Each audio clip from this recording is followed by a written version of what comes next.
Goddag, mit navn er Christian Vedel Neergaard. Jeg stiller op til Europaparlamentet for de konservative.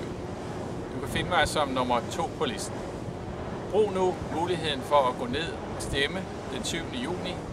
Det er vigtigt for danskerne, det er vigtigt for Europa, og du kan være med til at præge dagsordenen. En af de ting, som jeg vil arbejde på, det er, at jeg vil sikre en større indsats i kampen mod global opvarmning og kampen for, at vi får mere vedvarende energi.